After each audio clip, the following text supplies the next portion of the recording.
And especially what I saw was there was no hope. And where there is no hope, there is also no future. My name, Frans Baartmans.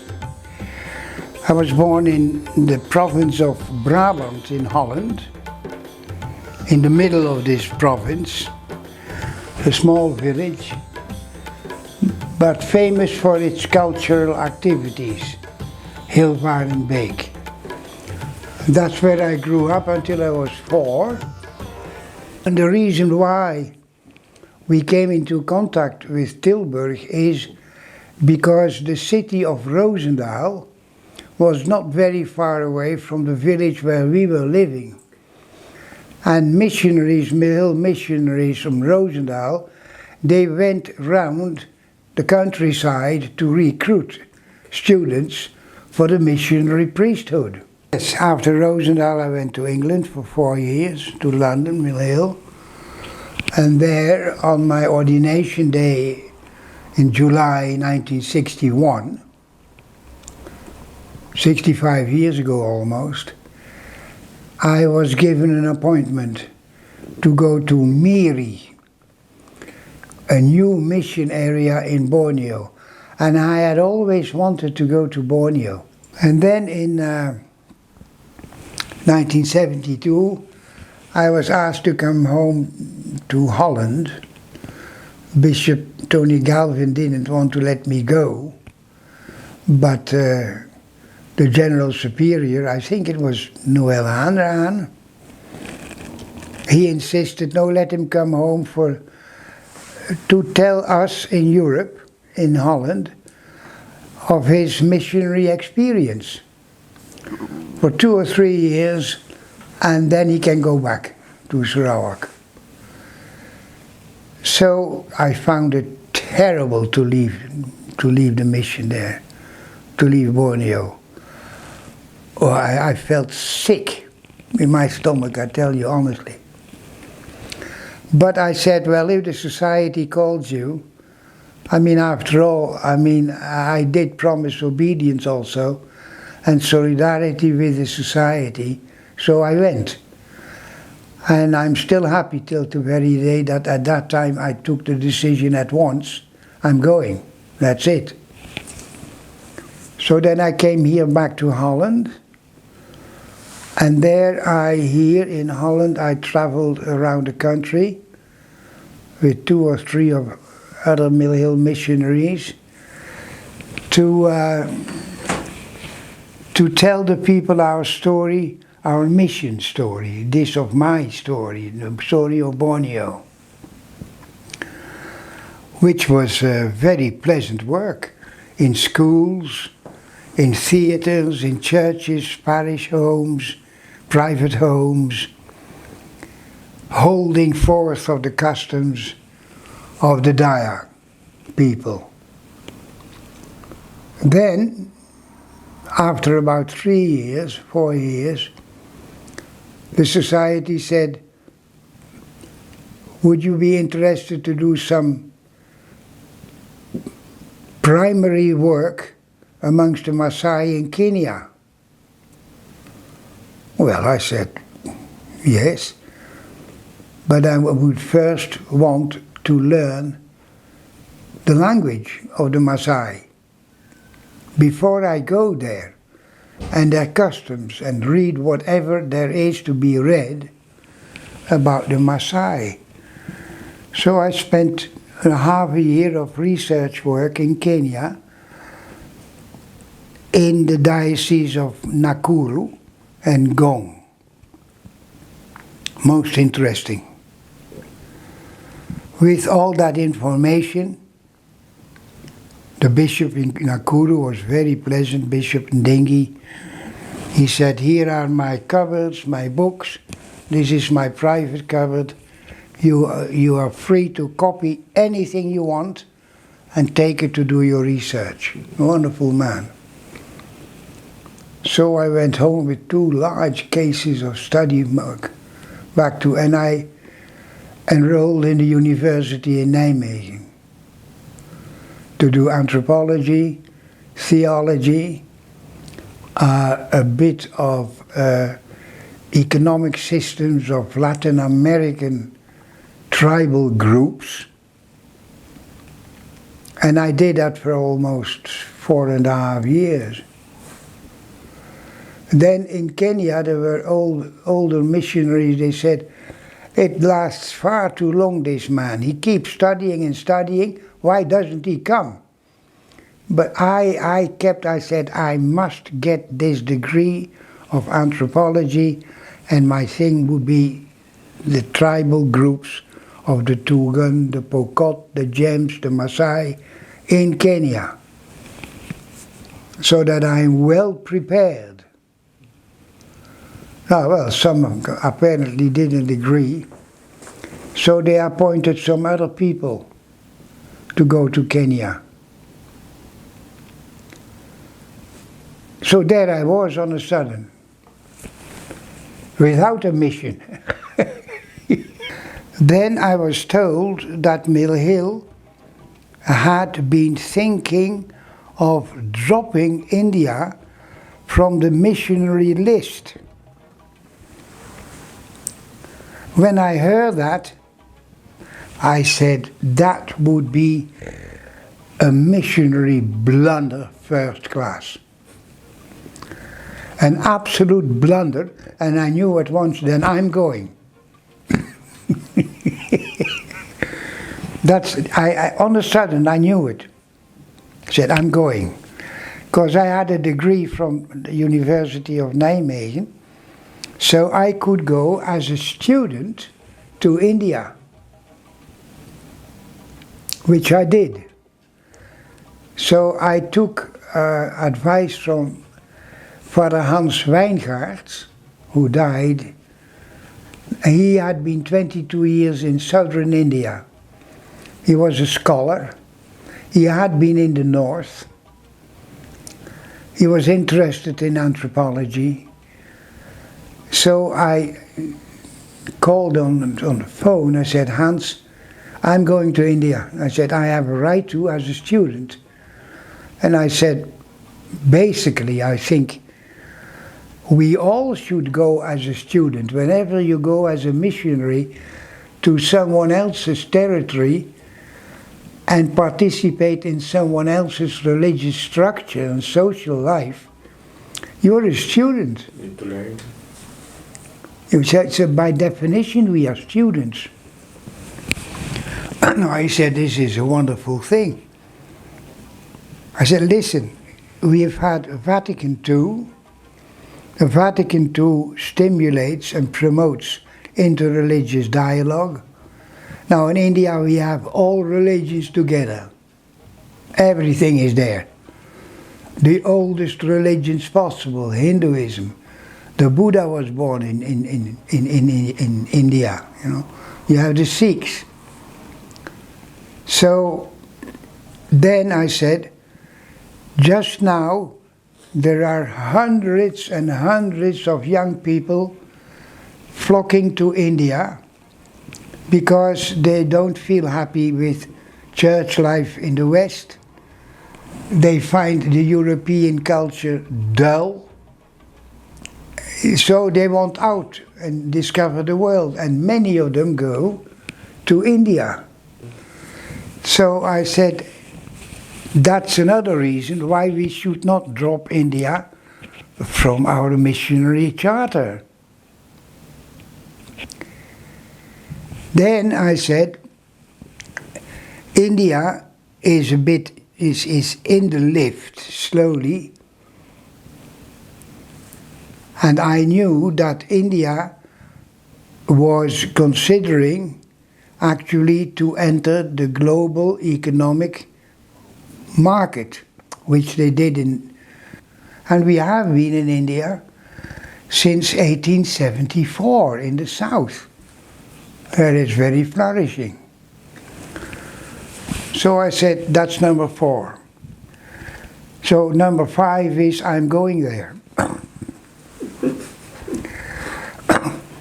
So Hans said, okay. I said, I'm going there, and what I'm going to do is, I'm going the whole hog. I'm going to the center of Hinduism, the holy city of Varanasi, Benares, on the holy sacred river, the Ganges, Mother Ganga. That's where I'm going to stay, in the heart of Hinduism in the north. And then I'm not going to move away from there either, I said.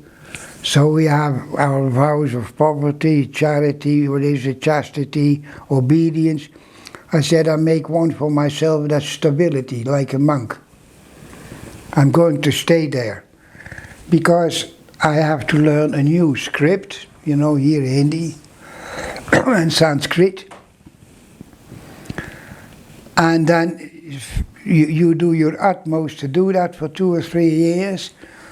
And then they appoint you to go to the south and you have to learn Malayalam or Telugu, another script. And in the end you know nothing.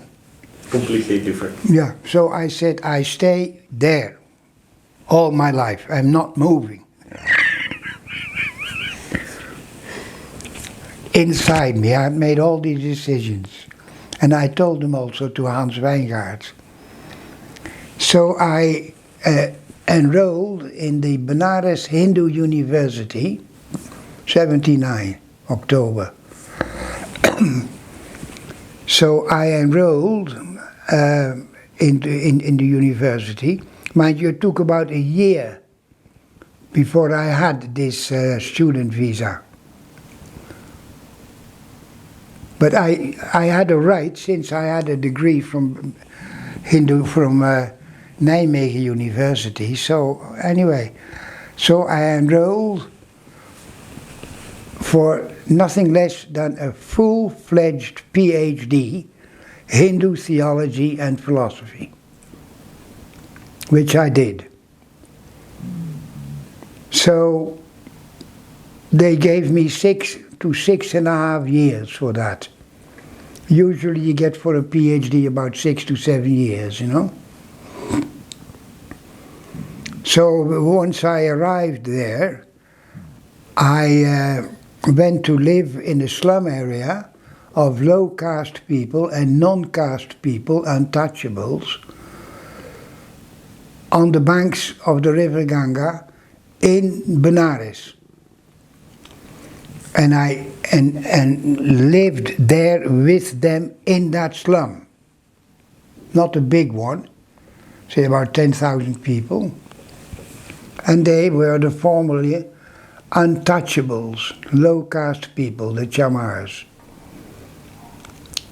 What they did for a living was rickshaw cycling, and skinning dead animals for the landlords. And they could then keep the meat and the oil, which they used, the fats, to make candles, lights, and for meat, for eating. And there I began to live. And then I asked advice from a Catholic monk. He was dressed as a Hindu monk, Ishwar Anand. Beautiful beard, all in orange, very kind, gentle, quiet man. And I said, can you help me to settle down here?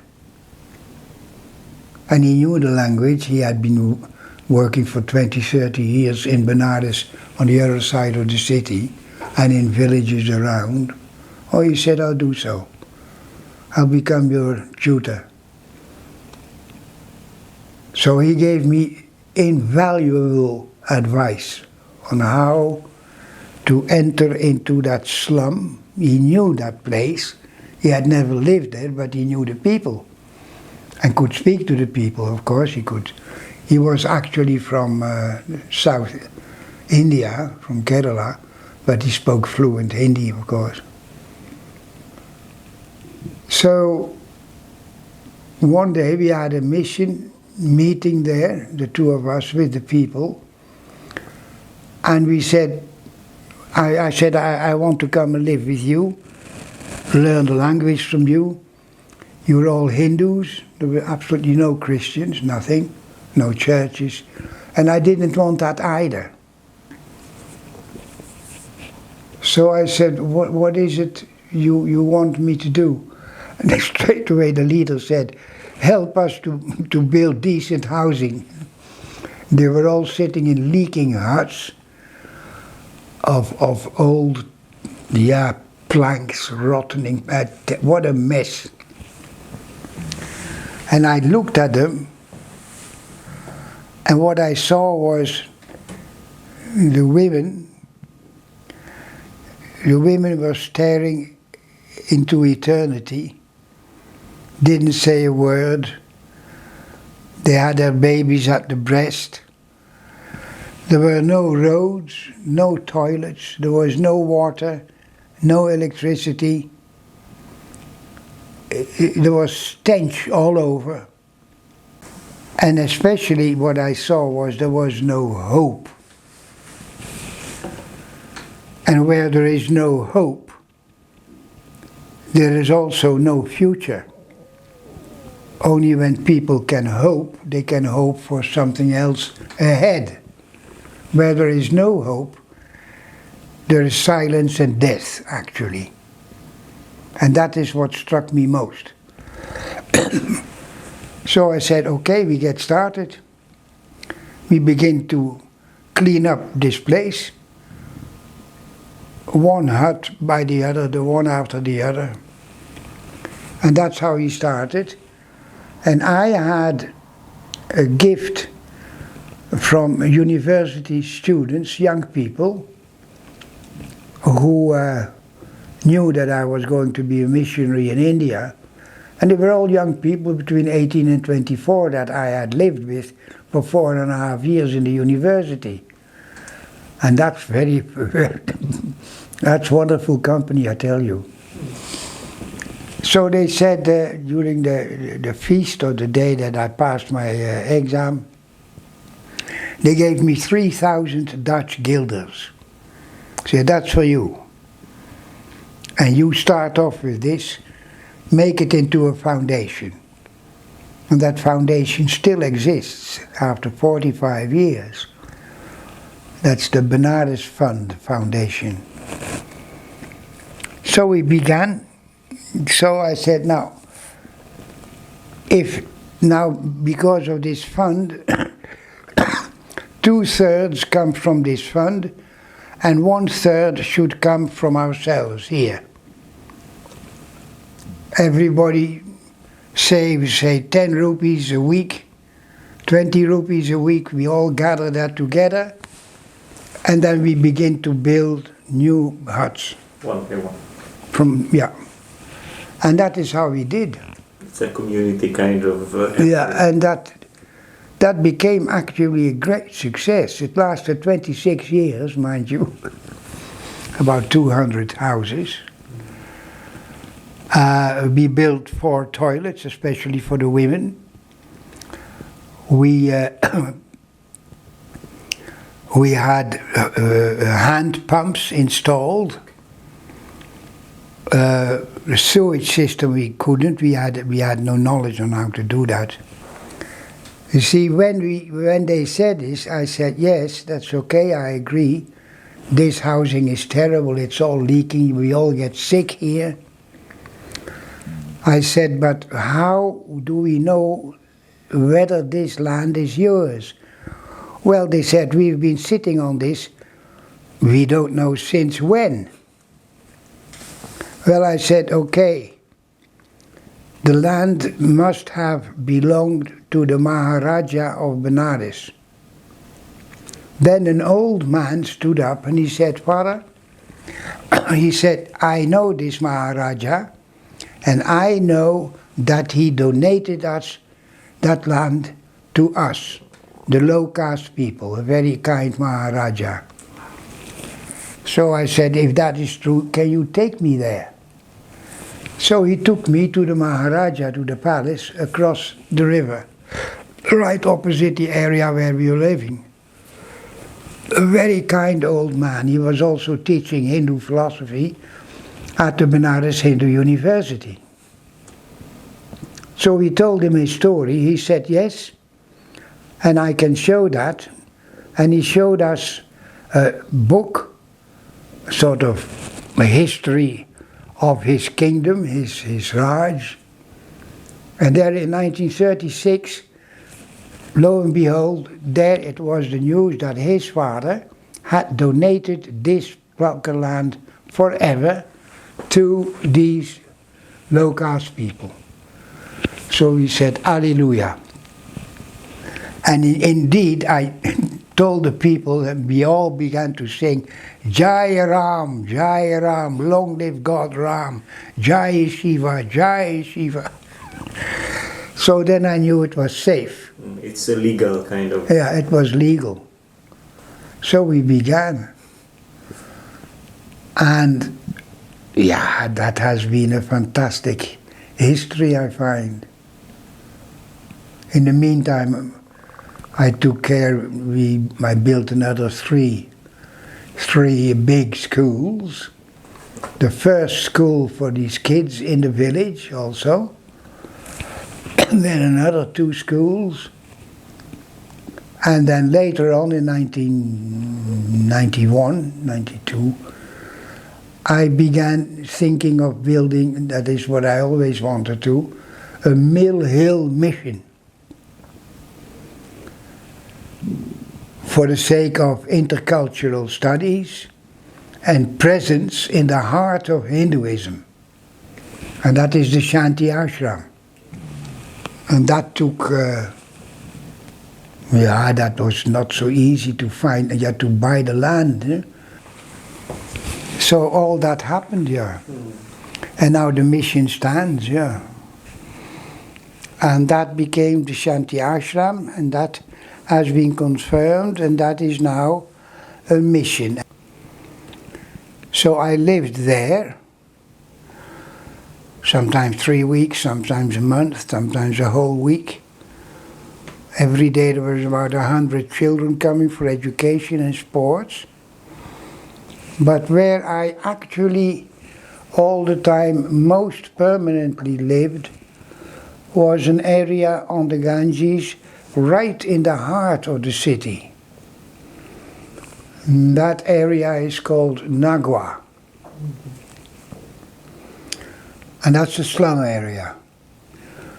The Shanti Ashram was not a slum area, it still not is. It's in the middle of a rural area of many villages, traditional rural villages of small farmers and some very, very big landlords. But the other area is simply a project where I feel concerned about the caste issue, because there live only and exclusively low caste people, what they call formerly the untouchables. Well, not so many people, say about 10,000. Well, the wider area, that would be 20,000. And they have been suppressed, of course, by the caste system for centuries. The caste system was flourishing, we know that, from texts already in Buddha's time, about 400 BC. The caste system was in full swing. The caste system actually is also mentioned in the oldest Vedic texts that we have. Vedic is from the word Veda, which simply means knowledge. The Rig Veda is of about 1500 BC. Already there we notice the caste system. It wasn't actually the caste system as cruel as it later became where castes excluded each other completely, avoided each other, whereas they needed each other for economy's sake. So these low caste people, they are called chamars. They are still called chamars, but since about 20, 30 years, 40 years I think, the word chamar has been banned by the official Indian authorities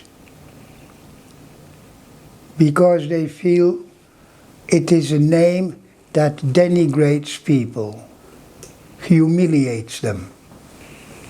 And chamar people, they are people who skin dead animals.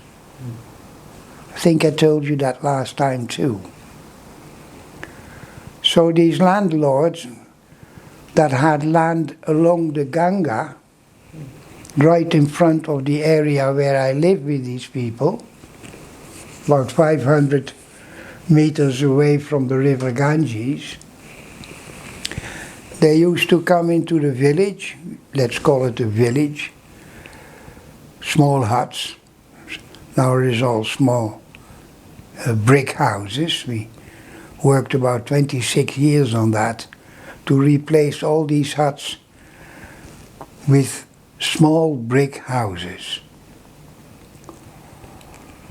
And these landlords would come and say, now you and you, my buffalo has died, you come and skin the animal, you can keep the meat and the oil and the fat, and you can use that to feed yourselves or to light your house.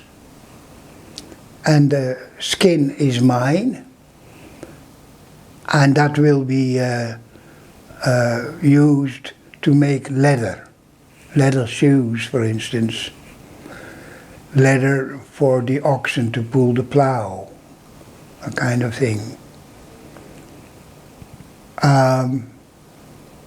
So yeah, then the people would go, and besides that, they used to work on the landlord's land, fields, along the Ganga. And they were still doing that when I arrived. Because then the director of the Gandhian Institute of Studies, Deepak Malik, invited me to do a research to find out where these casteless people came from, since when were they living in that area. And the director, this Mr. Deepak Malik, he told me, he says, there won't be anybody anymore, certainly not a European, who is going to live such a long time in the midst of these people, and you have done so, so why not write their history, for otherwise the history will be lost. And that's a pity, because we need that for Indian history, and also for the people themselves, so they can read later on, when the people can read and write, the children that are now going to school, what their history has been. So I said, yes, that's fine, that's an honor. But the thing is, I need a visa. I needed a visa all the time, you know. Well, like all of us. So, well, he said, to be honest, I had to be in Delhi for a job, for work to do. And I went to the government, the Ministry of Education, and to the Ministry of Internal Affairs. And you already have a visa for 5 years to do that job. So I said, thank you. So I took it on. Well, I must say that was quite a job to do, because, you see, I had to dig this history actually from the mouths of the elderly especially, who were still alive and who were all illiterate. So I selected, I've got photographs of them, about 25 elderly people, men and women, and I interviewed them one by one.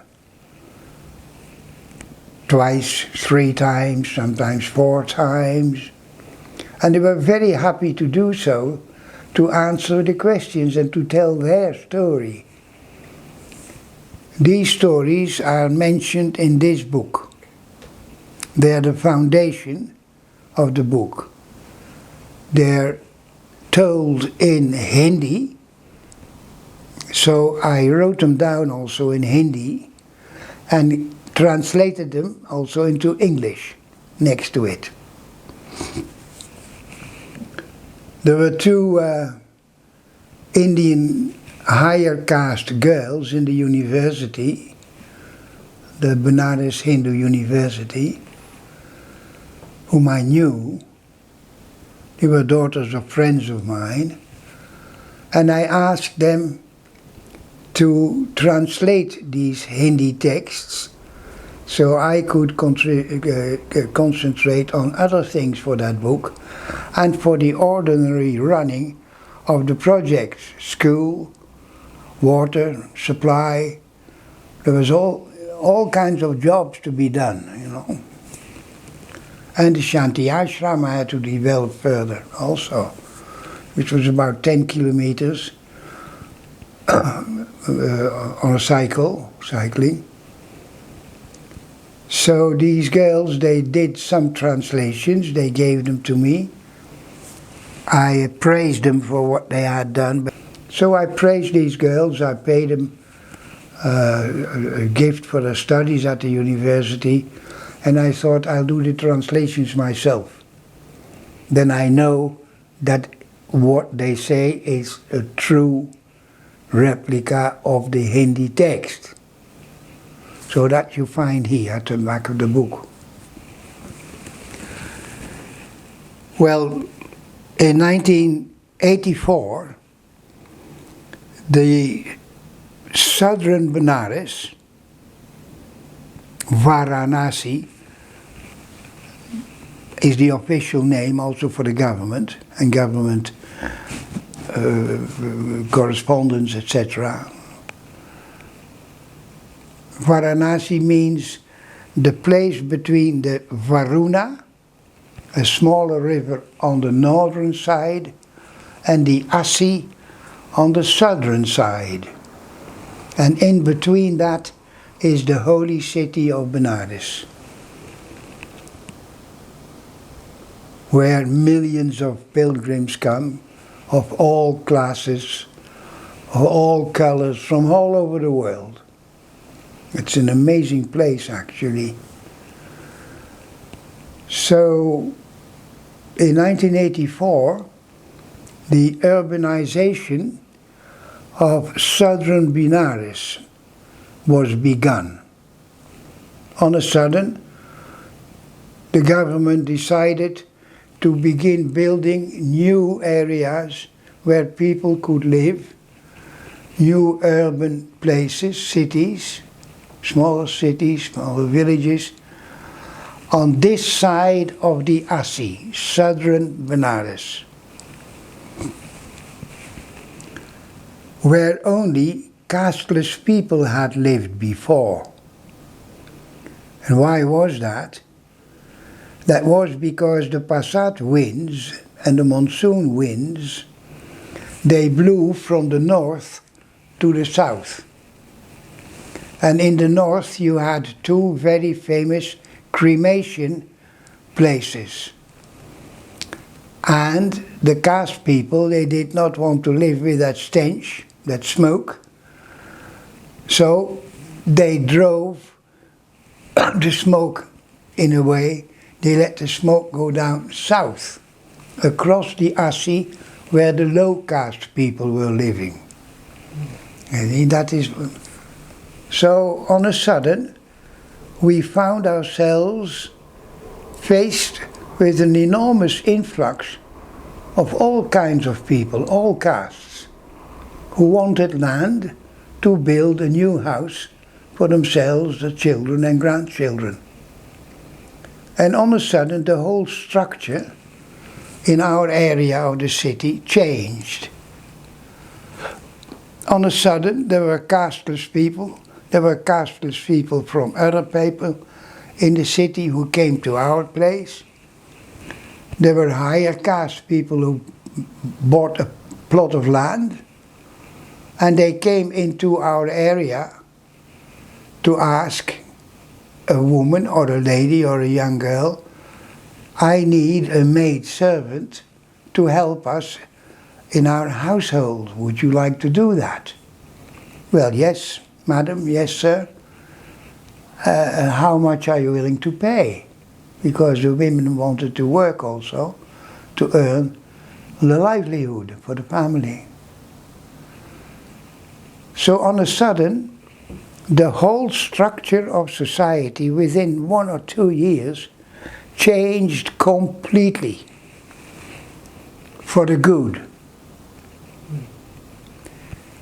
So our casteless people where I had lived, who had been totally isolated for centuries, not centuries, they lived there at least from 1905 onward. That I discovered while doing that research and interviewing the people.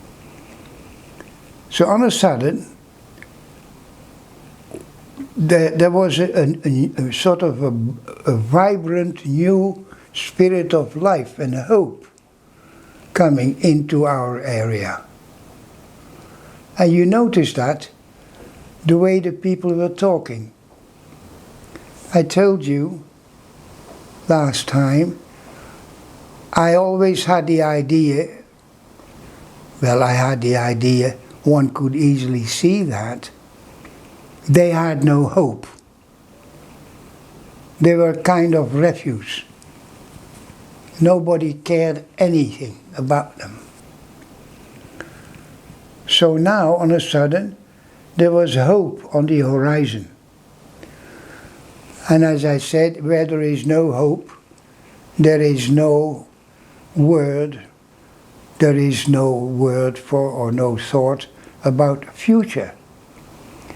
And indeed, when I think back, these first 20 years, I never heard the word bhavisha, the Hindi word for future, bhavish. You can find it in the dictionary, but nobody ever used that. There was no bhavisha. And then on a sudden, they began to use that word. Or they used the English word future. Future. Yes, Father, my child has to go to school for the future. So I thought, well, this is now the time to begin schooling thoroughly and build a proper school. Now, where do you get the money from? So I found an old sort of a barn for cattle, a cattle barn, on the edge of the area where I was living with these people. And I bought that. It belonged to Mr. Mishra, a higher caste family. Very kind family, very nice. And he sold it to me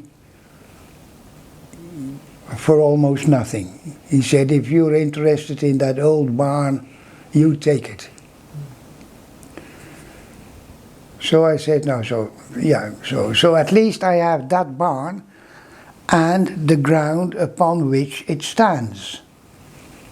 A small plot, but we had that ground now. Yeah, I was completely alone. I had no colleagues, no Mill Hill College living with me. I went to a high caste family whose daughter was studying at the university, and I went to that family, and that girl, I saw her cycle to the university. She was doing a BA, I think. One day I stopped her when I saw her cycling. I said, "Would you want to help me?" "Oh yes, of course, Father, no doubt." She was a high caste girl, Nandita Mishra. And I said, "I want to start a school for especially the children of this area of Nagwa, of the Chamar, the casteless people." And I thought, well, that must be quite a challenge for a high caste girl. And she looked at me and she said, "Of course." So I wrote that story. She said, "What do you want me to do?" Well, I said, "This is what I want you to do. You are the headmaster. You are the teacher of class 1, 2, 3, 4, 5, and 6. You are the one who will recruit children in the area and keep them under control. You are the one who take care that they are solidly scrubbed and clean when they come to school. And you make a name for that school. And you find a name for that school too. And you get paid for it." Well, that's what oh, she said, "Well, I'll do that, Father." Just like, and she did. And with great ease, she entered into this area where no old caste people, high caste people would come. And she was appreciated, loved by the people. She loved the children. There was nothing of not touching people. I still have contact with her, Nandita Mishra. A sort of an angel sent to me. So we lived in that barn, and she had found a name for that school, Ashray. And Ashray means future, hope for a better life. And that school still exists, and it's called Ashray. So the first boys were recruited by her, and then she said, "Well, the girls," I said, "Well, that will take some time." Well, she said, we'll see. So it took about 5 years before, or 4 years, before the first girl came. The parents stood from a distance watching what this school meant now for their children. They had never experienced this. They were very proud that this was happening, our school. And they were watching until one day they approached me and this girl, and Nandita, and said, "And my little kid, a girl, is she allowed to come too to school?" "Well, of course," said Nandita. "Now, she is welcome. We'll register her." In no time there were 50 girls. So this school now became too small. But it served a fantastic purpose. It opened a future for the people. And we had a lot of fun, and I played the mouth organ and flute. And we sang and we danced and we sang, and we had yoga sessions. I got all sorts of people coming to give extra classes, painting, music, Indian music. Then, in 2000, that was the millennium year. The new millennium had arrived. So I had a friend of mine and his wife. He was a gynecologist, high caste people. and his English wife. They had met when he went to study in England, medicine, in Birmingham. And his wife was from Droitwich, a small township near Birmingham. And she worked as a nurse in the hospital, and they met each other in the hospital. They got married. She moved into Benares, just on the edge of the city, in his house, a big villa, we would say, very nice people. And I had asked both of them to become members of this, what I call then the Ashray Foundation. I needed people to help Nandita, that girl, and myself to stand on firm ground, because it was completely new work that we were starting, and we wanted it to become a success. So this was again 2 more angels that I found, and that became a wonderful story.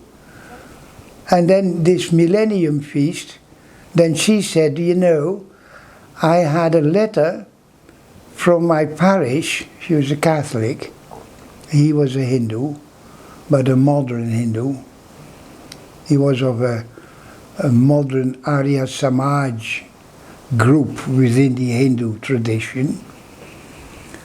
And the parish priest had asked me, do you have a program or a project for us for the millennium year for our parish here in Droitwich, near Birmingham?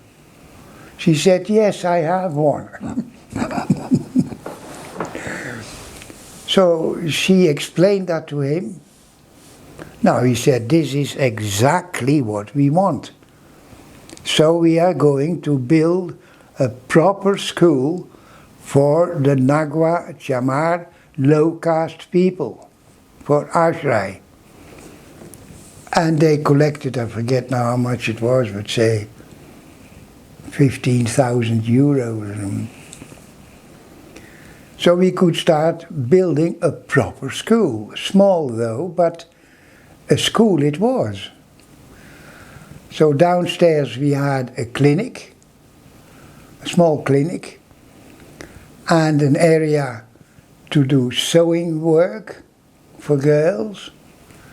And upstairs we had 4 small rooms, and they were the classrooms. And then on the roof we had another roof built, what do you call it, a sort of, I don't know what material it was, asbestos I think, for 2 more classrooms. And that became the center of an enormous amount of activity. On a sudden, that whole area and that whole culture of that village, or these thousands of people, changed like that, for the better. And I think that is one of the, if ever I earn a place in heaven, then it's because of this. Well, the people in Droitwich, because they got the money, and we spent it. So this is one of the big things. And the second thing, meanwhile, I cycled these 10 kilometers very often with all sorts of luggage, or on the way I bought sweets or vegetables for children who came to study in the Shanti Ashram, where I had a lot of land that I was given by Dutch people, and 2 of our missionaries also spent 100,000 rupees, Father Ben Jorna and Thaddeus de Dekkere, and my own parents also. We bought land from the landlords, and then of course we wanted to develop the land so we could sustain ourselves. planting onions. And I used the children who could come for classes, and especially the young girls. They were all farmer girls. That is the ashram. And these farmer girls, they were free in the afternoon, about 2 hours. In the morning they had to milk the goats and the cows, go to the land. In the afternoon, so from 2 till 4, 4:30, they were free, more or less. So I went round to these villages. I said, your daughters can come to this place and learn how to read and write and be part of modern womanhood in India. And wonderful, but these people said, if you are their father, they are allowed to come. They trusted me so much, and I'm proud to say that they allowed their girls to come and stay with us even during the summer camp. They were allowed to spend the night on the field, because it was 40 degrees, on the field to sleep and spend the night there. And the boys 100 meters further on, and I slept in the middle. Now this was also this was a jump forward, unbelievable. So we developed the land, and these girls and the children, they took care of the land, and I paid them money to buy copybooks if they had planted their plot of land. And of course the land belonged to all of us, so the harvests were all shared by everybody. And for the girls I organized second-hand bicycles, so they could come and cycle to the Shanti ashram instead of having to walk. And there was a lot of time. I did that through the university students. Banaras Hindu University, every year there would be 60, 70 students passing out, finishing their studies. Some were from Mumbai, others were from other cities far away. And I said, can I buy you your cycle second hand? Oh yes, Father. Oh, you have it, Father. You good man, you a man of God. So these girls, and we had then a cycle stand in the land, 15 to 20 cycles, and I myself was the first one to teach these girls to sit on a cycle. They had never cycled before, and learn how to cycle, and the fun we had was unbelievable. Then I had some other teachers. I found 2 young men. They helped me also to cycle, to help these girls to learn to cycle. And they were so proud that they could cycle home. It wasn't still their own cycle, it belonged to the Shanti ashram, but nobody did anything bad. They didn't destroy anything. They were so careful with this precious possession of a cycle, Lord help us. And they were part of the modern womanhood, you know. Modern women who cycled in Delhi and in Mumbai. And in that area no woman ever cycled. Nor in our area, in the city. So these girls, they saw that in the Shanti ashram 10 kilometers. And they said, what about us? Well, I said, yeah. So the first one to do that was Pupul. So Pupul asked her father, Father, 2 things. I want to learn to cycle. Bang, she got a slap around her face. Women do not cycle. Women walk. You walk to the family where you work and do the shopping and where you clean the house. And that is it. Women walk. So then Pupul said, Dear Daddy, I have another request. I think that girls and boys marry too soon. Bang! And we cannot choose our partner properly. You arrange everything for us. We want to do that ourselves. Chum! Poo-poo. So, in the end, I said to the father, leave it, Poo-poo is a born revolutionary. You won't tame her. And if you're not careful, she'll run away and you won't see her again. So be very careful. I said, I have a suggestion. If you don't want her to go to school, I have a request from the Sisters of Mother Teresa. They were about 10 minutes cycling away from my place on the Ganga, Indian Sisters of Mother Teresa, and they want a young woman, a girl, to help them in a household. And they look also after lost people and people that are dying on the steps of the Ganga, and beggars, and they have to be washed every day, they have to be fed. And I think Poo-poo would be a perfect figure and a perfect lady to do that. And she'll be paid for it. Yes, that's okay, said the father. So I took Poo-poo to the sisters, and I said to the sisters, she has been suffering here, look, her face is still red. Teach her how to read and write. So that they did. So Poo-poo, in spite of all, still learned how to read and write. And the sisters were always cycling, and they taught her to cycle also. Her father did not know that in the beginning, nor did I tell him, until once, by chance, he saw her daughter cycling, and he shouted, yelling, "Oh, wow!" She cycled. But anyway, he didn't want to do anything because she earned money, which she truthfully and faithfully handed over to her parents at the end of the month. She never kept a cent for herself. That cycle, that blue cycle, I bought for her finally.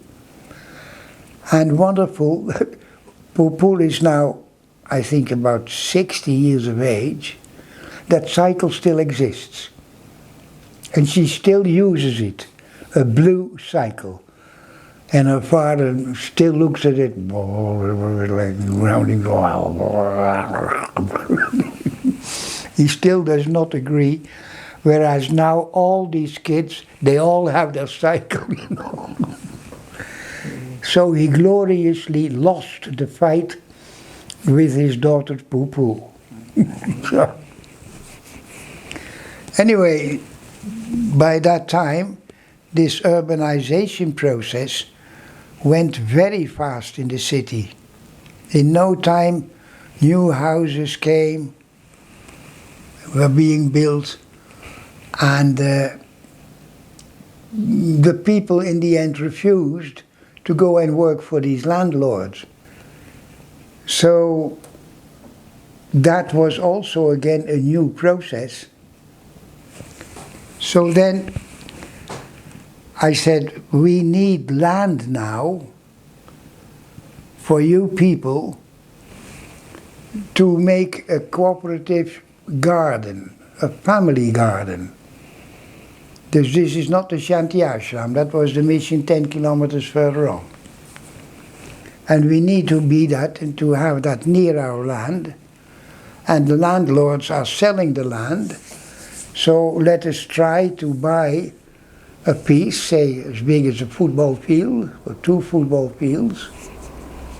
And then we begin a garden, and we can grow our own vegetables. And that's again a step forward together with the school. This took about 2 years before I finally found a piece of land about nearly, for the elderly, 15 to 17 minutes walk. But it was the only place that I found where this man wanted to sell his land. So that garden still exists. a cooperative garden. So we bought the land with the help of the Bishop of Benares, his secretary. He was an experienced man. And then we began to plow the land.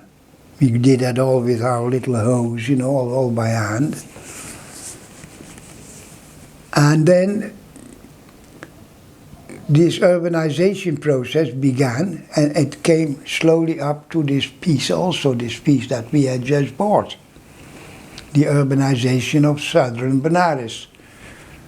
So on either side of this land, two huge houses were being built. One of them was a medical doctor, high caste of course, and the other was a businessman, and one more man, he was a lawyer. Now, this lawyer was a very kind man. We became friends almost on the first day we met. But the other two people, they were proud, high caste people, and they threw all their rubbish from the top of the house onto our cauliflowers and spinach that we were planting. So sometimes I also shouted and said, please, you know, aren't you a decent man, you doctor? And the people also began, I said, yell hard, you know. Let not me do the yelling alone. So they began also to yell. Anyway, it didn't help very much. Then she is the most militant woman I've ever met on earth. Lakpati she was called. That means a millionaire. She was called so because she never had 1 penny to spend. She lived in poverty all her life. She had 3 children, 3 daughters. Her husband died very young of tuberculosis. And she managed to earn money in the threshold and in the barns of the high caste people and high caste farmers to marry off their 3 daughters in good marriages. Unbelievable. And she had also 1 son, and she found a very fine woman outside the city, Sitara. I still have contact with Sitara as her daughter-in-law. And this Lakpati, with her walking stick, he tripled off to that new land, and she was the first to start planting vegetables because she wanted to earn. She had to feed herself and her grandchildren also. Then one day she said to me, I have a plan. Now I said, Lakpati, if you have a plan, it must be a good one. A toothless mouth, and then she had that grin, sort of a grin on her face like a laughing wolf, you know. So she collected all these women of the villages that were members of the cooperative garden, the family garden, and she said, let us collect all the rubbish they throw from upstairs, toothbrushes, tampons, empty bottles, all the rubbish fell on our vegetables. We gathered them all. Women said, yeah, let's do that. In the end, they had about 15 gunny bags full of rubbish. Then she came to me and she said, my plan is that tomorrow evening, or tomorrow at about 4 o'clock, then the doctor, Sahib doctor, is also coming home. Then we walk outside around his house. We ring the bell. He had a bell installed, of course, as a doctor. And we throw all these 15 bags into his house. What do you think of this plan? I think this is fantastic. I said, this is worthwhile. I mean, but I said, do you know, we'll do that. I didn't tell her that that very afternoon I went to the police. The police knew me, and the police were always friends. I mean, you know, they knew what I was doing, that I didn't commit anything wrong. And I said to the commander, there were about 5 or 6 policemen, police officers in the city. I said, this is what our women are going to do. Well, they said, fair enough.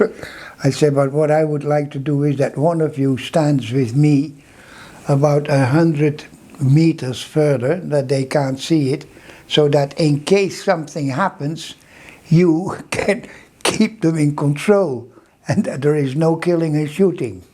Okay, so this man came, a policeman, and we saw these people go around, these women with these bags, and his doctor and his wife and 3 sons he had, they had no idea what was going on. So they went round and they did ring the bell, and he opened the door, and they threw, all these women, they threw 15 bags, gunny bags of rubbish into his house. Then Lakpati said, anything to say, Sahib Doctor? No, he slapped the door, and we have never had any more trouble. Now this is, you know, that's warfare. Inspiration they get from what we call the Hindu gods and goddesses. Mm. And since I had done my PhD there, so I had studied all that professionally, I could actually very well communicate with them and also learn their prayers, you know. And I was always called out to ask, when a baby was born, Father, come and bless our baby. Father, come and bless our goats. 2 lambs have been born. Father, come and bless my potato harvest from our garden. 60 kilos potatoes. Now, when I was in the seminary, I never learned a prayer to bless potatoes, you know. So I made I'll pray for anything. So all that happened, you know, so then you become part of people if you do that. But I also learned it from missionaries that went before me, who identified themselves so much with people, but also, for instance, the prêtres ouvriers, that we call the working priests in the French movement, the socialist movement, when priests entered the social movement and worked in factories with the laborers. And they now and again also celebrated the Eucharist in the factory or somewhere in a backyard or God knows where, you know. And that I found inspiring. And also some other saints, Francis of Assisi, my own patron saint, whose history I know very well. And he must have been a wonderful man.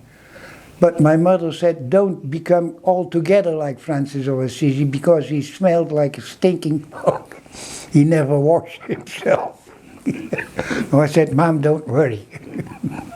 Don't worry, Mom. Well, she said, one day, and my dad, and our dad, your dad, will come and see whether you stink, yes or no, and you will smell. Mm. And they did come. So, yeah, my parents were like that. My dad in the village where we were, when he was the headmaster of a very poor area in the west of Holland at that time. Now it's a bit better.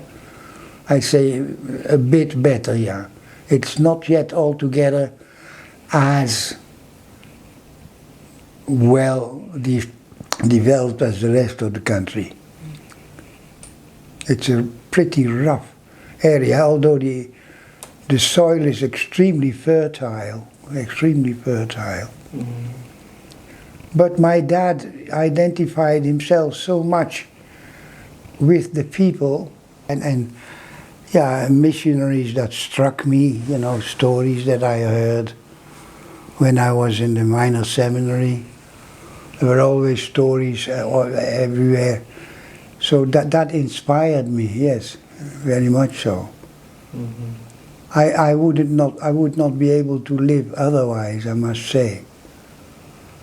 Well, I mean, everybody is free how, you know, to do his or her mission work according to talent and as he or she thinks best. But I arranged it myself a bit, and I stayed a little bit aloof from bishops, from authorities, but they knew that they were not, there was no need to be afraid of me. I have no intelligence to create a true revolution. So I stayed a little bit aloof, you know. Low profile amongst the people there. Then you are safe and you can do your work properly.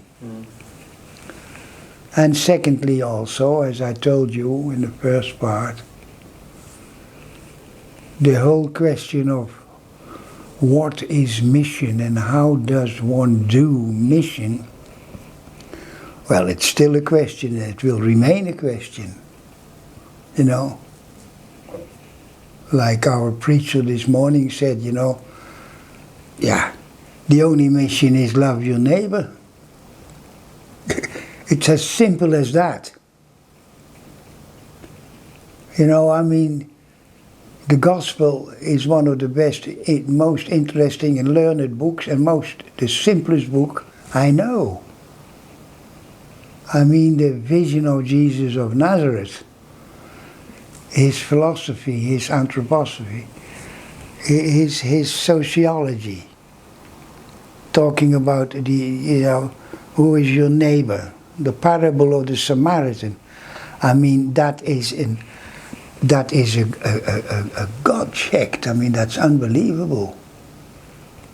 And his prayer of the gospel and the prayer of the Our Father, you know, that kind of thing, talking about animals, about birds, about flowers, and eating the grains on the field on a Sabbath, and healing people on purpose on the Sabbath.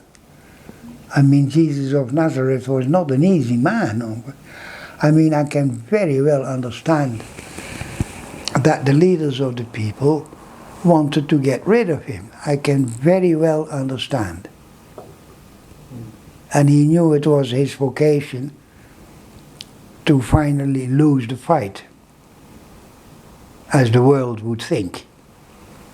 So he walked straight to death when he went into Jerusalem, you know. So that kind of life, I mean, that attracts me in mission. The simplicity of what it is, nothing big, you know. You see, when I started off, they saw me, first of all, as a student on my cycle going to the Banaras Hindu University, the university with my cycle and my Hindi books. And they appreciated that very much. So when I came back, and then they said, what have you learned? And then I said, well, I have learned this and that. And I began to stumble and to growl a bit, and then that Hindi came, and I had I had a professor really he was a taskmaster, to teach me proper Hindi, and that they appreciated. And they noticed that I, by nature perhaps, felt inclined to be with them. And also as my teachers, for otherwise, to live in a university campus, you have no contact with anybody else. And mostly they were all high caste people, So what do you do on a campus, you know? And I was the only white man at that time, a missionary, in that part of the world, in that part of northern India, the only one. And they knew that I was a father, a priest, because they had seen other priests running schools in other cities and in other parts of the city at the other end. There were priests doing that, Indian priests, you see. So they said, Father is also a priest. And for priests, they have this respect. Okay. So in the end, they said to me, that was after about a year, why don't you come and live with us? We have that little house here. I said, but that little house must first go to that widow. Nothing doing, you first. And that I did. It was a ramshackle little building about this size. Bigger it wasn't. And I went there, and it was a natural move. It was a natural move. Okay. Oh yeah. There was no difficulty at all.